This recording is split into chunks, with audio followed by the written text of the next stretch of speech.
चला मस्तपैकी मालवण सफरीला जाणार आहोत आपण आणि पाहूया सफरीमध्ये काय काय मजा करणार आहोत, तिथे कोणकोणत्या स्थळांना भेट देणार आहोत, त्या सगळ्या अपडेट्स मी देत राहणार आहे। आमच्या इंस्टाग्राम आयडीला सुद्धा फॉलो करा आणि यूट्यूब चॅनलला सुद्धा सबस्क्राईब करा।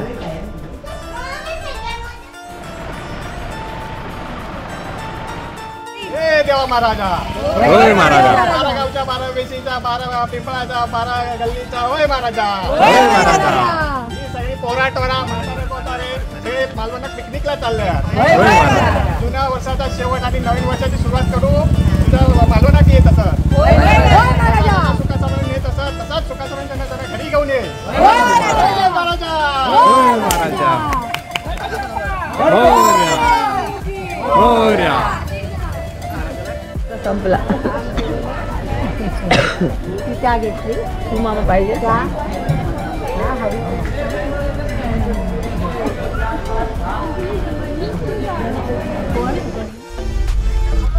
Hello good morning. सकाळचे 6 वाजलेत आणि आम्ही पोहोचलो आहे रत्नागिरी जिल्ह्यामध्ये आणि उठतोय, जरा ब्रेक घेतोय, बघूया पुढे काय होत आहे। नमस्कार मंडळी, कल्याणकर कपिल या आपल्या लाडक्या चॅनलमध्ये तुमचं हार्दिक स्वागत आहे आणि आपण जात आहोत कल्याणकर कपिल सोबत मालवण सफरीला।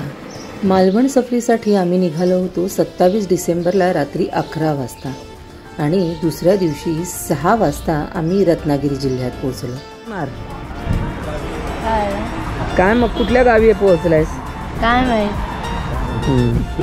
काय डेस्टिनेशन माहिती नाही, थांबलोय कुठे माहिती नाही, जायचं कुठे माहिती आहे, थांबलो कुठे नाही माहिती। तर असा हा आपला कल्याणकर कपिल माझा मुलगा, जो अतिशय हजरजबाबी आहे, प्रत्येक प्रश्नाचं उत्तर असतं त्याच्याकडे।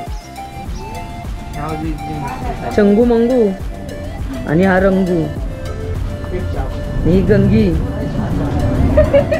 रत्नागिरी जिल्ह्याच्या हद्दीत आम्ही जेव्हा प्रवेश केला तेव्हा सकाळचे 6 वाजले होते आणि चहा पाणी घेऊन आम्ही पुन्हा एकदा तरतरीत होऊन प्रवासाच्या दिशेने निघणार होतो। पहाटेचं नुकतंच झुंजूमुंजू झालं होतं आणि आमच्या सकट साऱ्यांना सकाळच्या चहा बिस्किटाची तलप आली होती। आपल्यासारख्या मिडल क्लास लोकांचं एनर्जी ड्रिंक प्यालो, अहो म्हणजे चहा हो, चहा पोटात रेटला आणि पुढील प्रवासाला निघालो अगदी जोमात।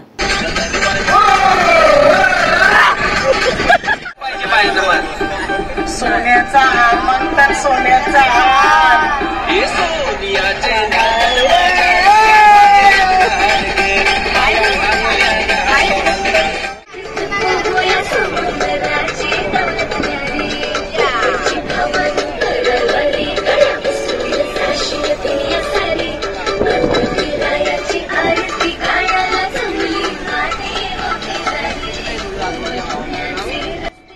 हे आहेत श्रीयुत सखाराम नारायण खेडेकर, म्हणजे आमचे अण्णा, माझे आजोबा आणि कल्याणकर कपिलचे पणजोबा। ही पिकनिक म्हणजे आमच्या अण्णांची आमच्याबरोबरची शेवटची सजीव आठवण। अण्णांचं वय 95 रनिंग होतं, तरी लेकरांसोबत हिंडणा फिरण्याचा उत्साह त्यांचा दांडगा होता। ही पिकनिक डिसेंबर एंडिंगची आणि आता सध्या एप्रिल चालू आहे। अण्णांची हीच व्हिडिओ क्लिप मी आमच्या इंस्टाग्राम अकाउंटला सुद्धा टाकलेली आहे, अण्णा ॲज अ गंगाधर टिपरे म्हणून, नक्की पहा आणि हो आमच्या इंस्टाग्राम अकाउंटला सुद्धा जरूर फॉलो करा। 6 दिवसापूर्वीच अण्णांचं निधन झालेलं आहे आणि ही सिरीज जेव्हा रिलीज होईल तेव्हा अण्णा आपल्यात नसणार आहेत, त्यामुळे ही एक खूप मौल्यवान आठवण आमच्या सगळ्या कुटुंबियांसाठी असणार आहे अण्णांची। या पिकनिक नंतर 4 महिन्याच्या आतच अण्णांनी घेतलेली एक्झिट ही मनाला चटका लावणारीच आहे, पण असो, कालाय तस्मै नमः। आमचे अण्णा खूप प्रदीर्घ आणि निरोगी आयुष्य जगले, यातच आम्हाला खूप आनंद आहे।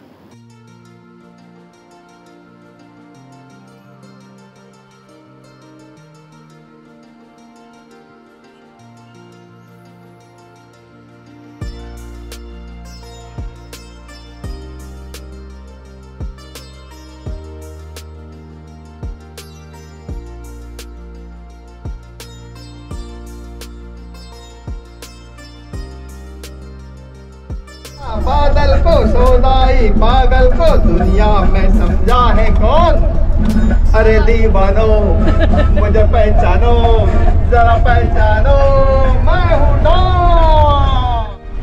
नमस्कार मंडळी, दुसऱ्या दिवशी दुपारचे 12 वाजलेले आहेत आणि आता आपण आलेलो आहोत राजापूर इथे। अजून आमचा प्रवास संपलेला नाही आहे, वेळ लागणार आहे आणि बघूया आता आपण किती वाजता मालवणात पोहोचतोय। आम्ही सारे सोशिक माणसं बघा कशी पाठी बसलेलं, अतिशय हादरे लागतात आहेत आम्हाला आणि अगदी खाल्लेलं व्यवस्थित बसतंय पाठी बसतं।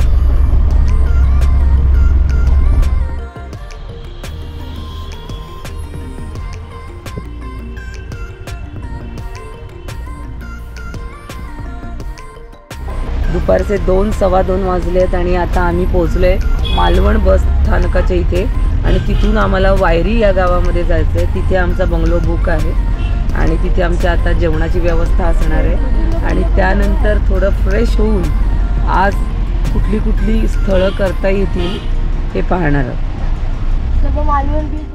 वडाचं झाड बघा केवढं मोठं आहे बाप। तर आता आम्ही आलो श्री संतोष आणि श्रमिका लुडबे या दाम्पत्याच्या खानावळीमध्ये। सामाजिक कार्यकर्ते, समाजसेवक अशी दुहेरी भूमिका पार पाडतात आणि चरित्रार्थासाठी ही खानावळ चालवतात। काय जेवायला बसलोय, वायरीला आलेलो आहोत आणि दुपारचे 2 वाजल्यामुळे आम्ही डायरेक्ट बंगल्यावर न जाता जेवणाला आलेलो आहोत आणि जेवणात तुम्ही पाहिलातच काय काय मेनू आहे। आम्रखंड आहे, सोलकढी आहे, बटाट्याची भाजी, चवळीची उसळ आणि डाळ भात, मस्त मेनू।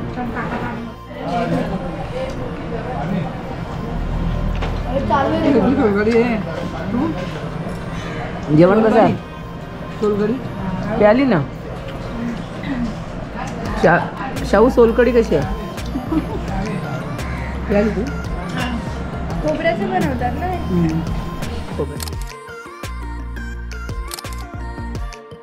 आम्ही जिथे 28 तारखेला दुपारी 2 वाजता जेवणासाठी थांबलो होतो ना, तो हा परिसर आहे। आम्ही जिथे वास्तव्यास असणार आहोत तिथले जे केअरटेकर आहेत त्यांची ही खानावळ आहे आणि त्यांचं हे एवढं मोठं घर आणि हा परिसर आहे आणि तिथेच आमची या पुढच्या दिवसामध्ये जेवणाची सोय असणार आहे। हे जे आता फोनवर बोलताय आहेत ना, ते आहेत या खानावळीचे मालक। जेवण वगैरे झालो आहे, आता आम्ही जिथे बंगला बुक केला आहे ना तिथे चाललो आहे। आंब्याला मोहर आलाय बघा, मस्त पैकी। समुद्राला पण भेटणार तिकडे, तो भरला आता। मी नाही उचलणार, मी उचलणार नाही। माझ्याकडे पण नाही, इकडे आहे ते नाक साफ कर, हे इकडे कोंबो। अय्या केवढा कोंबडा तो, तब्येतशीर आहे। जर जास्त माणसं असतील तर इथे पण ऍडजस्ट करू शकतो।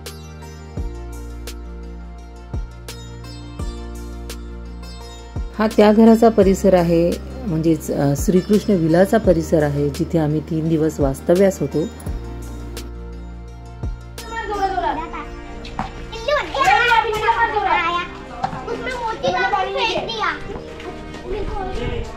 बघा मागे जे श्रीकृष्ण विला दिसतंय ना, तिथे आज आम्ही राहायला आलेलो आहोत आणि आज रात्री आमचा स्टे इथे असणार आहे। जेवण वगैरे पण इथे असणार आहे। आता सध्या आम्ही चाललो आहे समुद्र किनाऱ्यावर, इथे जो जवळपासच आहे आणि तत्पूर्वी मी तुम्हाला होम टूर घडवून आणते।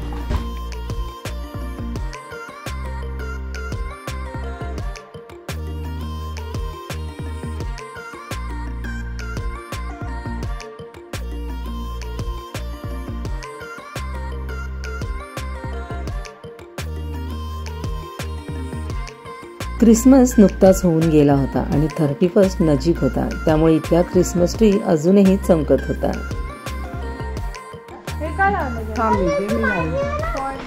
ते तेजपत्ताचं झाड आहे, तेजपत्ताचं आहे ना पिंकी? हा तेच, तमालपत्र, तेजपत्ता।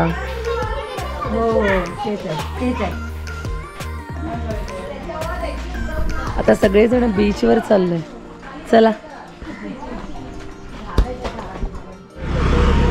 काय भारी गाव आहे बघा ना, वायरी गावात आहोत आम्ही आणि किती छान। इथे मला असं वाटतं पावसाळ्यात भात लावत असतील, मोकळी जागा दिसते, सुंदर टुमदार घरं आहेत।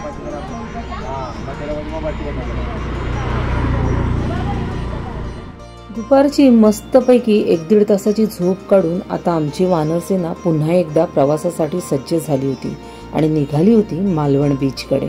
मालवणमधील दांडी बीचकडे जात असताना तेथे किनाऱ्यानजीक ख्रिस्ती बांधवांची मोठ्या प्रमाणावर वस्ती आहे आणि ख्रिसमस नुकताच होऊन गेलेला असल्यामुळे तेथील घरांची सजावट पाहण्यासारखी होती.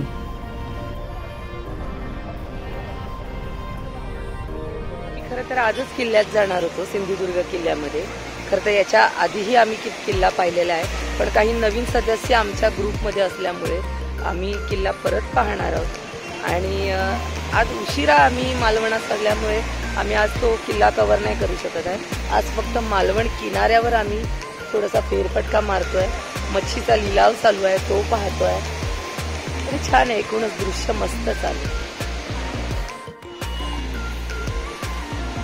हे बघा, किनाऱ्यावरून सिंधुदुर्गाचं दिसणारं विहंगम दृश्य.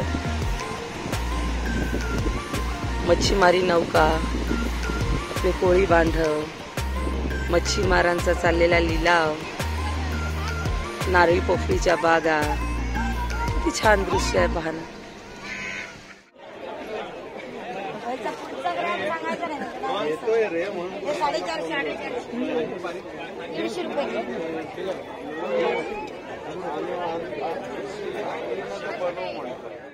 ऐक ना, बांगडे घ्यायचे का? ऐक ना, बांगडे घ्यायचे का? 250 रुपये. काय बोलतो?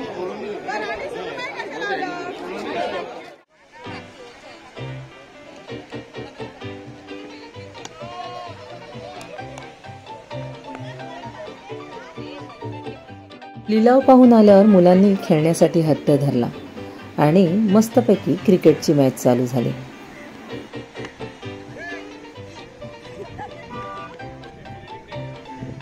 अनिशची बॅटिंग तुफान चालत होती. शिवाजी पार्कवरला उभरता क्रिकेटर त्याची चुणूक दाखवत होता. आमच्या मामी ॲज अ अंपायर चोख भूमिका बजावत होत्या. आता मी ओळख करून देणार आहे माझे मिस्टर आणि tour organiser mister Shashikant Kamble यांचे. आमच्या गाडीचं बुकिंग आणि इथलं सगळं बुकिंग आणि व्यवस्थापन यांनीच पाहिलं.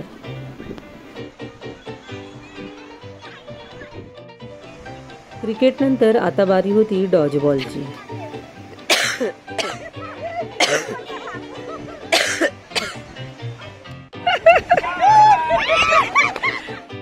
तर हे आहेत आमचे भाई, म्हणजे माझ्या बहिणीचे मिस्टर.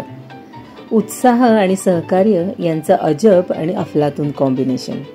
भाईंसारखं कॅरेक्टर ज्या ग्रुपमध्ये असताना त्या ग्रुपमध्ये एकोपा आणि संघभावना या गोष्टींना तडा जात नाही.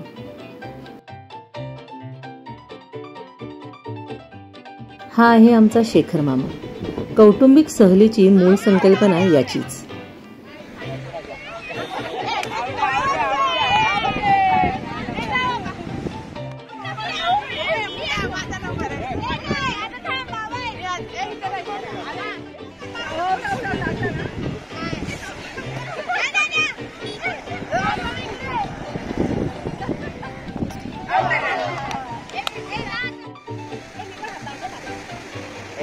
जाल नेतील वडत तुम्हाला.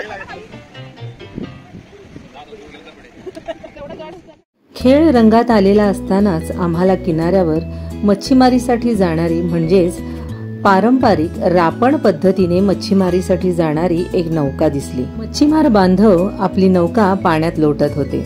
मग काय आमचे भाई मागे सरतात होय, लागले की कामाला. मघाशी त्यांची ओळख करून देताना त्यांच्यातली सहकार्य भावना या गोष्टीला मी अंडरलाईन केलं. ते कशासाठी तर अशासाठी. तर अशी ही त्यांची निरपेक्ष वृत्ती सर्वश्रुत आहे. तर मी काय म्हणत होते, तर रापण. ही जी नौका आहे ना ती जाते आहे रापणीला. रापण म्हणजे काय माहिती आहे तुम्हाला? रापण म्हणजे पारंपरिक पद्धतीने केली जाणारी फिशिंग. सांज वेळेला अशा ह्या रापणीच्या नौका ज्या आहेत ना त्या खोल समुद्रात जातात आणि तिथे पूर्णपणे जाळं पेरलं जातं आणि सकाळ सकाळ पहाटेच्या वेळी हे मच्छीमार हे जाळं गोळा करून किनाऱ्यापर्यंत आणतात. किनाऱ्यावर गोळा करून आणलेल्या त्या जाळ्यामध्ये असंख्य वेगवेगळ्या प्रकारच्या मासळ्या अडकलेल्या असतात आणि त्या मासळ्या एकत्र करून त्यांची विभागणी करून मग बाजारामध्ये विक्रीसाठी नेलं जातं. तर अशी ही लुप्त पावत चाललेली पण तरीही कोकणात अजूनही अस्तित्व कायम राखून असलेली रापण पद्धत. मोठमोठाल्या बोटीतून यांत्रिक पद्धतीने जेव्हा मासेमारी केली जाते ना, तेव्हा मोठ्या प्रमाणात मासेमार होते आणि मग मत्स्यबीजच राखलं जात नाही. त्यामुळे समुद्रातील काही प्रजाती नष्ट होत आल्या आहेत आणि काही होण्याच्या मार्गावर आहेत. पण रापण पद्धतीने आणि पारंपरिक पद्धतीने मासेमार केल्याने एक मर्यादित प्रमाणात मासेमार होते, त्यामुळे मत्स्यबीज नष्ट होत नाहीत. तर असं हे रापण महात्म्य सफळ संपूर्ण. कसं वाटलं तुम्हाला?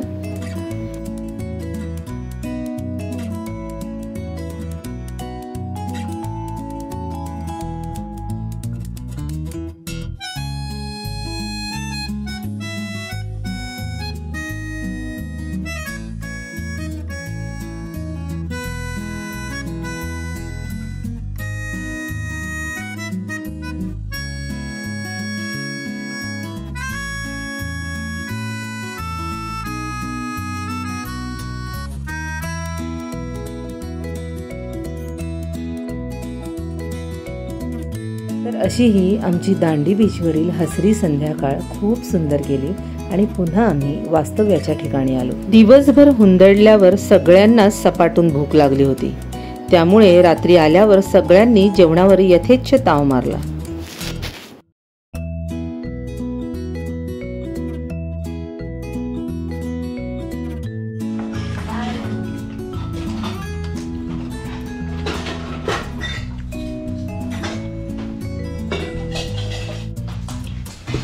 अठ्ठावीस तारखेची रात्र आहे. आम्ही फिरून मस्तपैकी जमलोय. मस्तपैकी आता जेवणावर ताव मारतोय. दिवसभर खूप दमलोय आम्ही प्रवासाने आणि भटकून. सगळ्यांची जेवणं उरकली आणि आम्ही गप्पा मारत बसलो. तिथल्या खानावळवाल्या काकांनी आम्हाला त्यांचं हे सन्मानपत्र दाखवलं. स्थानिक प्रशासनाने त्यांचा सामाजिक कार्याचा सत्कार केला होता. त्यांच्या पुढाकाराने गावात गर्ल्स हॉस्टेल आहे. शिवाय आदिवासी पाड्यांवर त्यांनी दिवाबत्तीची सोयही केलेली आहे. इतकं मोठेपणात साधेपणही जपणारी माणसं फार कमी असतात आणि अशा माणसाला आमची उष्टावळ उचलताना पाहून मन अतिशय खजील झालं आणि त्यांच्याविषयी आदर मात्र वाढला. काही मोठी माणसं इतकी डाऊन टू अर्थ असतात ना की त्यांच्या मोठेपणापुढे मोठमोठे पर्वत सुद्धा आपल्याला खुजे वाटू लागतात.